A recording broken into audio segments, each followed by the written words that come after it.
Online class में welcome. सबकी दीपावली अच्छे से मनाई होगी आप लोगों ने, ठीक है। काफी समय अंतराल के बाद आज फिर हम पुराने प्लेटफॉर्म पर वापस हैं, ठीक है। और कुछ महत्वपूर्ण सवालों की श्रृंखला को लेकर आपके सामने उपस्थित हुए हैं। कुछ मिक्स सवाल हैं, यानी हर टॉपिक को लेकर आज हम सवालों पर चर्चा करेंगे। इससे आपका अच्छे से रिवीजन भी हो जाए, ठीक है, और पुराने सवालों को याद भी आप कर सकें। बहुत ही आसान सवाल है, ठीक है, और महत्वपूर्ण भी है, ठीक है। तो उन सवालों को हम आपके सामने प्रस्तुत कर रहे हैं और उसको देखना, सवाल को, और उसका आंसर देने का प्रयास करना, ठीक है। बहुत ही अच्छा लगेगा सवालों को करते हुए, ठीक है। ज्यादा कठिन भी सवाल नहीं है और ज्यादा सरल भी नहीं कह सकते, ठीक है। कॉन्सेप्ट बेस्ड सवाल होंगे।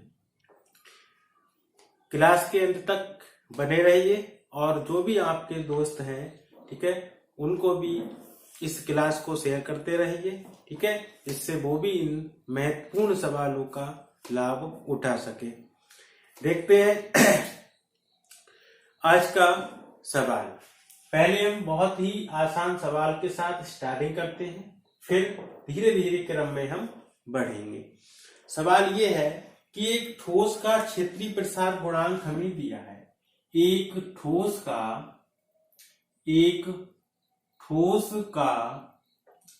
क्षेत्रीय प्रसार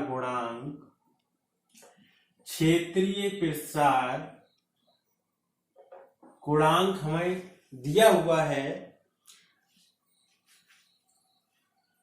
2 × 10⁵ प्रति डिग्री सेल्सियस में। इस ठोस का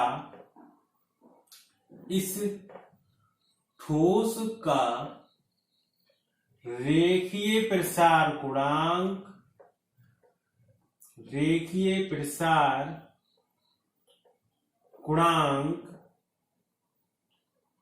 क्या होगा? रेखीय प्रसार गुणांक क्या होगा? आज का पहला सवाल, ठीक है। देखिए कितना होगा, ये हमें निकालना है। ऑप्शन आपके सामने है। 2 × 10⁻³ होगा। ऑप्शन नंबर बी है 10⁻5 होगा। ऑप्शन नंबर सी है 1 × 10⁻4 होगा। और ऑप्शन डी है, ठीक है, कि 0 होगा। ये 4 ऑप्शंस आपके सामने दिए हुए हैं और कह रहे हैं कि एक ठोस का क्षेत्रीय प्रसार गुणांक जो है वो है 2 × 10⁵ प्रति डिग्री सेल्सियस। ये जो मान है वो प्रति डिग्री सेल्सियस में है। आप जानते हैं क्षेत्रीय प्रसार गुणांक को, ठीक है, किससे रिप्रेजेंट करते हैं? बीटा से। तो बीटा हमारे पास जो दिया है वो 2 × 10⁵ दिया है। कितना दिया है? 10⁻⁻5 यहाँ कर लीजिए, ठीक है, 5 कर लीजिए। 10⁻ कितना दिया है? 5 दिया है, ठीक है। तो ऑप्शन 10⁵ है, 10⁻5 कर दिया, ठीक है। इतना दिया हुआ है, ठीक है, 5 ठीक।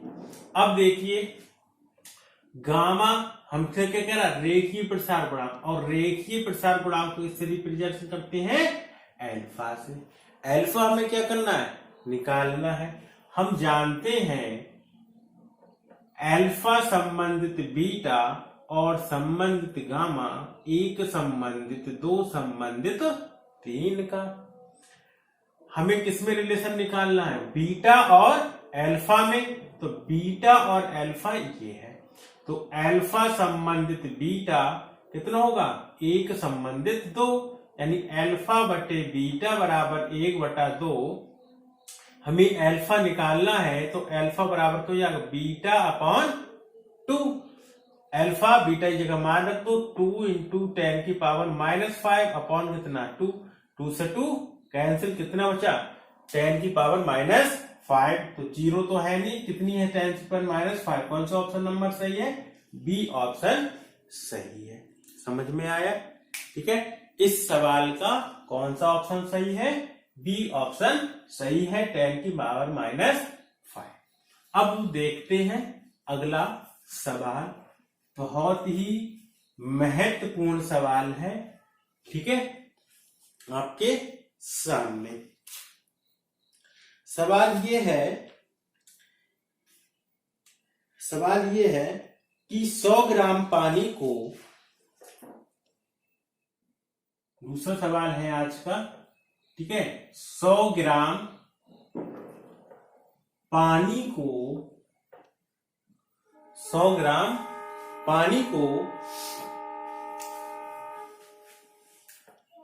40 डिग्री सेल्सियस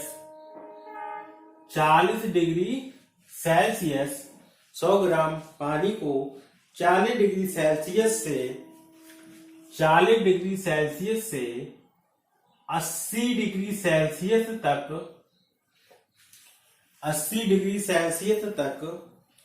गर्म करने के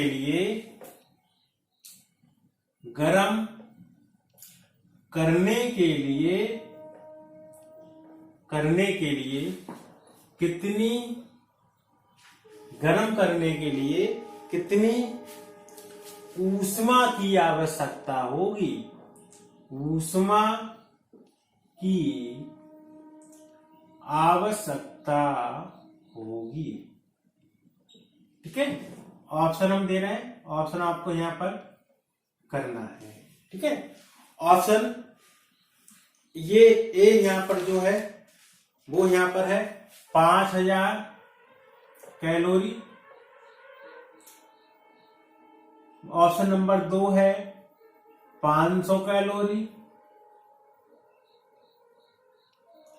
ऑप्शन नंबर सी है 200 कैलोरी। और ऑप्शन नंबर डी है इनमें से कोई नहीं।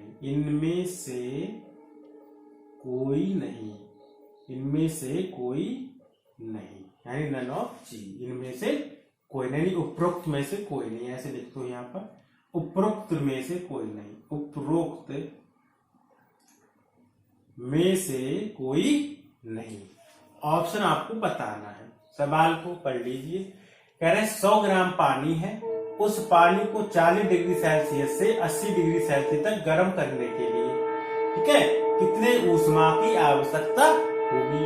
ऑप्शन आपके सामने है। वो कह रहे हैं 5000 कैलोरी होगा, 500 कैलोरी होगा, 200 कैलोरी होगा, या उपरोक्त में से कोई नहीं होगा। ठीक है, आंसर देने का प्रयास करते रहिए।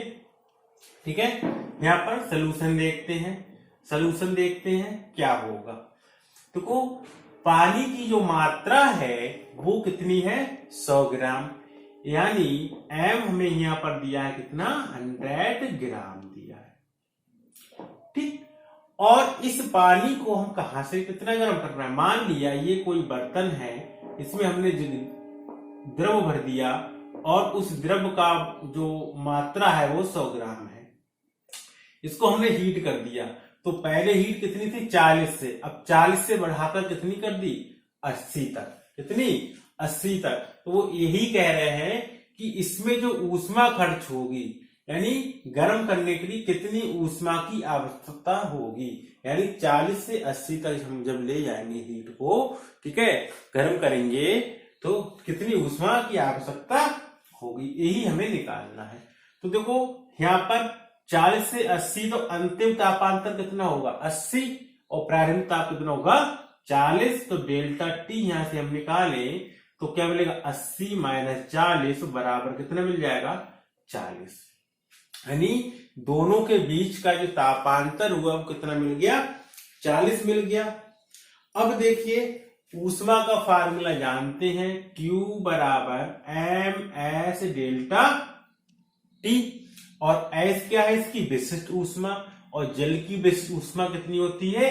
1, और M कितना है? 100, S1, और डेल्टा T कितना है? 40। डेल्टा T कितना है हमारे पास में? 40। तो यहाँ पर कर लीजिए, तो कितना हो जाएगा 4000 कैलोरी। कितना हो जाएगा 4000 कैलोरी। देखो ऑप्शन में कहीं है 4000, पहले में 5000 कैलोरी, दूसरे में 500 कैलोरी, तीसरे में 200 कैलोरी, यानी इनमें से कोई नहीं है। तो इसका मतलब कौन सा ऑप्शन सही है? डी, यानी उपरोक्त में से कोई नहीं। बात समझ में आई? कभी कभी आपको ऑप्शन इस तरह से भी वो दे देता है। ठीक है, बात समझ में आई? समझ में आ गया? नेक्स्ट देखते हैं आज का नेक्स्ट सवाल। ठीक है, अगला सवाल देखते हैं। आज का बहुत ही महत्वपूर्ण सवाल है।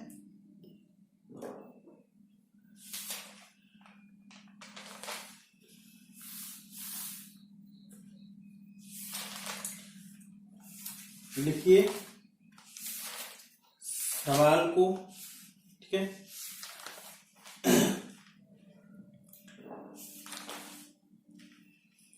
हमारे पास एक समीकरण है।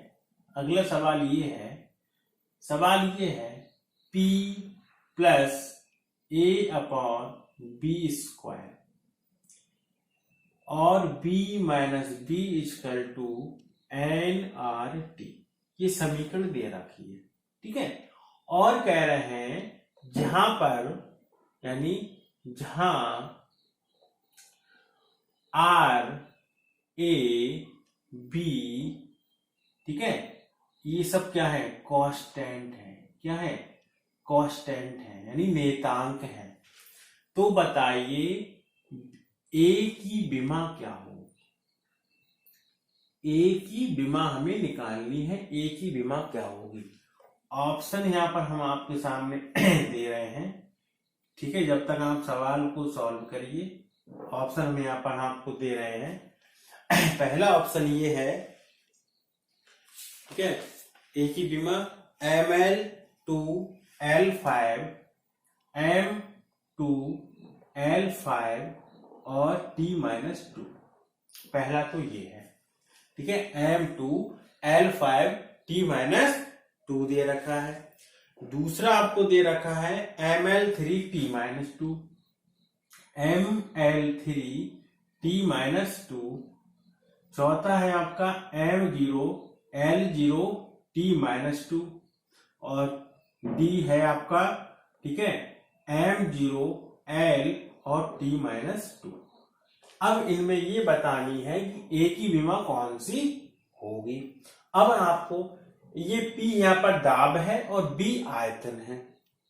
B क्या है? आयतन है, और P क्या है? दाब है। तो हम निकाल सकते हैं, हम जानते हैं, यानी दाब की विमा दाब में ही जुड़ेगी। ठीक है, आयतन की गुणा आयतन में जुड़ेगी, यानी समान पद होंगे तभी हम जोड़ेंगे।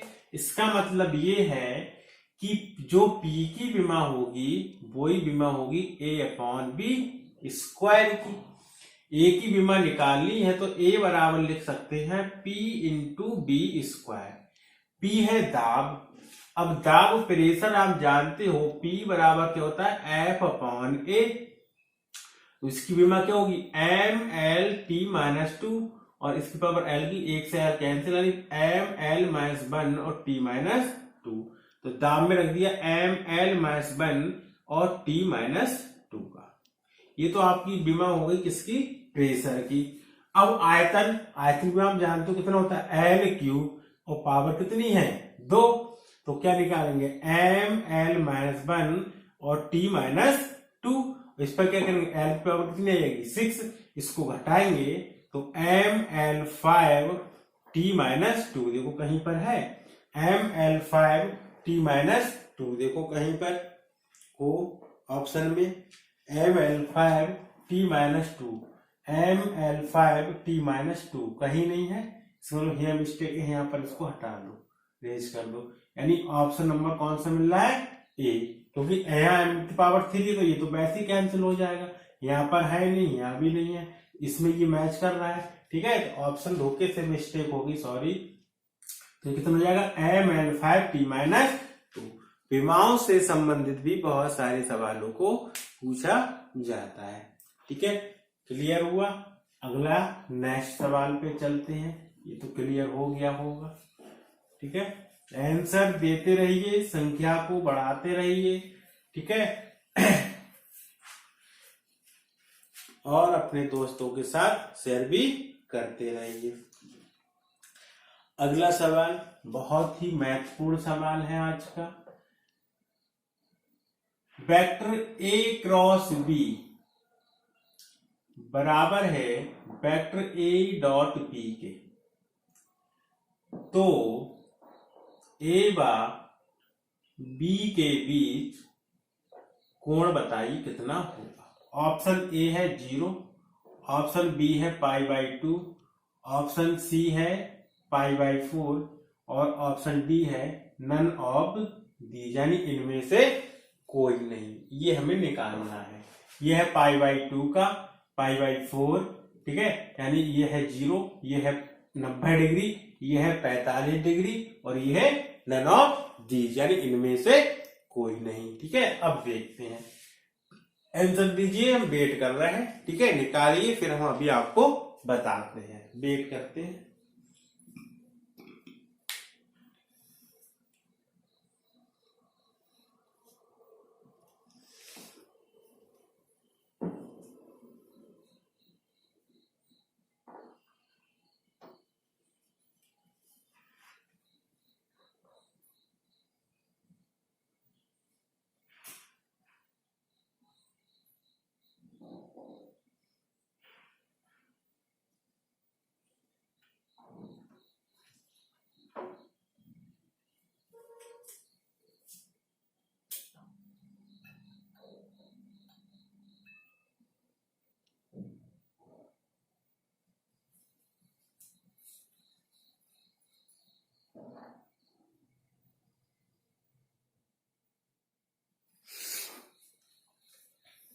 आया आंसर, देखते हैं कौन सा है। ठीक है, कौन सा आंसर आया आपका इसमें, निकाला, देखते हैं कौन सा होगा। ए क्रॉस बी आप जानते हैं क्या होता है, ए बी साइन थीटा, इसे जानते हैं आप क्या होता है, ए बी कॉस थीटा। इसको जो ले आए तो लिख सकते हैं a b sine theta upon लिख सकते हैं ए बी कॉस थीटा, बराबर किसके बन, इससे ये कैंसिल क्या बनेगा, टेन थीटा बन, तो थीटा कितने को होता है 45 डिग्री, यानी कितने का मिल गया, 45 π/4 का आंसर। ठीक है, आज के कुछ महत्वपूर्ण सवालों को हम यहीं पर विराम देते हैं। ठीक है, अब नेक्स्ट डे आपको और भी अच्छे अच्छे सवालों की श्रृंखला को लेकर आएंगे। ठीक है, और अंत तक बने रहने के लिए आप लोगों का बहुत बहुत धन्यवाद। ठीक है, अब मिलते हैं नेक्स्ट डे। ठीक है, ओके, बाय।